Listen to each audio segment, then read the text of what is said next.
Hey everyone, welcome to the ZenDuty Setup Guide. My name is Vishwa Krishna Kumar and I'm one of the co-founders and head of customer success at ZenDuty. ZenDuty is an end-to-end incident management platform that provides you real-time alerts from your production systems, including your monitoring, ticketing, and support systems, and helps you manage those critical incidents, delegate critical incident tasks effectively within your teams, minimize downtime, and at the end of the day, help you meet your SLAs. So in this video, we'll cover the basics of ZenDuty, and over the next couple of tutorials, we'll show you how you can get your ZenDuty up and running. So let's dive right into it. So at the center of ZenDuty is the account, which is the individual sort of ZenDuty tenant. Within the account, you can define multiple teams. Now that depends on your organizational structure.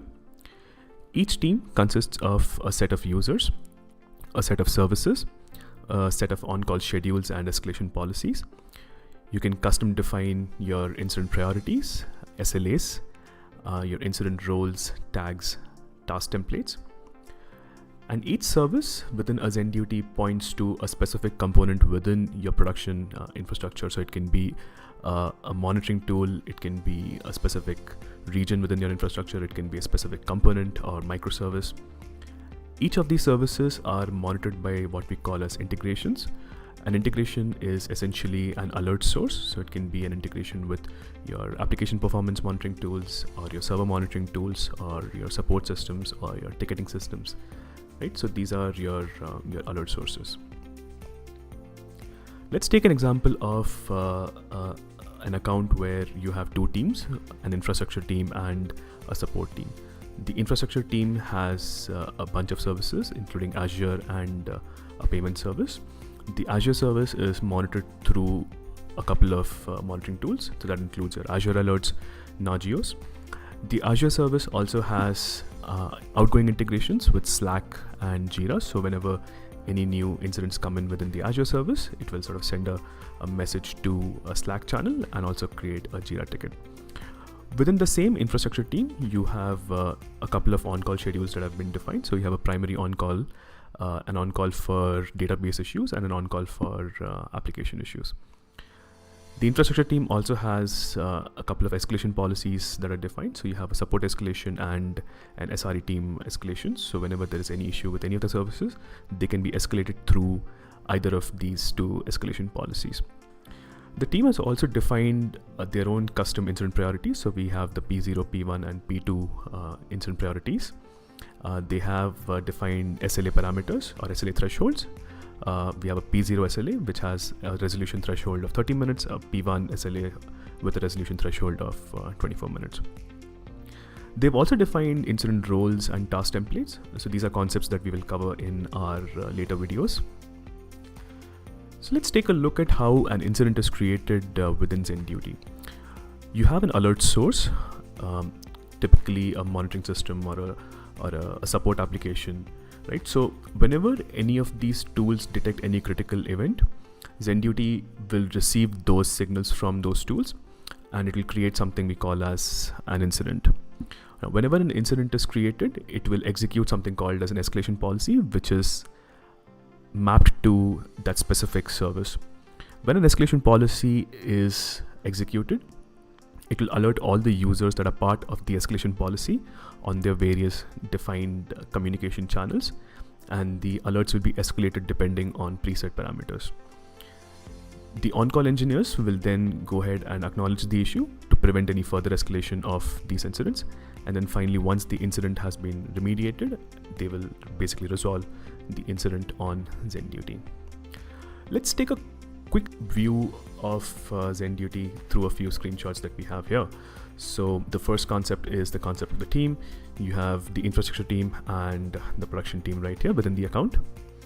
The production team has about 7 members. Each of these members have defined their own contact methods or contact information, so where they could be alerted by ZenDuty on various channels. So you have the email, you have SMS, phone, Slack, Microsoft Teams, and you have the push notifications from our Android and iOS applications. The production team also has a couple of on-call schedules defined. We have the support on-call primary, SRE, and infra-primary on-call schedules. This is how an on-call schedule typically looks like. You have a shift of 3 users. It starts at a Friday at 9 a.m. and we have a shift length of 1 week. And you have this rotation that is defined and can be visualized within ZenDuty. The team has also defined escalation policies. A typical escalation policy would basically involve a set of either individual users or on-call schedules, which can be notified at various stages of an incident. The production team also has a couple of services, including the ZDProd service, which is monitored by a bunch of alert sources or a bunch of integrations, as we call it. It includes New Relic, Grafana, GitHub, and Sentry. The ZDProd service also has outgoing integrations to Jira, Microsoft Teams, Zoom, and Slack. Every single service on ZenDuty is mapped to a specific escalation policy. So whenever a specific service encounters an incident, ZenDuty will execute the escalation policy that is mapped to that specific service. Once an incident is created, you will be able to visualize the incident within the ZenDuty incident dashboard. Over here, you have a view of all the open incidents currently underway. And then finally, you have the main incident page or the incident view, wherein you'll be able to see the details about specific incidents, who it is assigned to, what is the escalation policy that this incident is associated with, and the various communication channels from Zoom, Jira, Slack. And you'll also be able to sort of see the alerts that created the incident.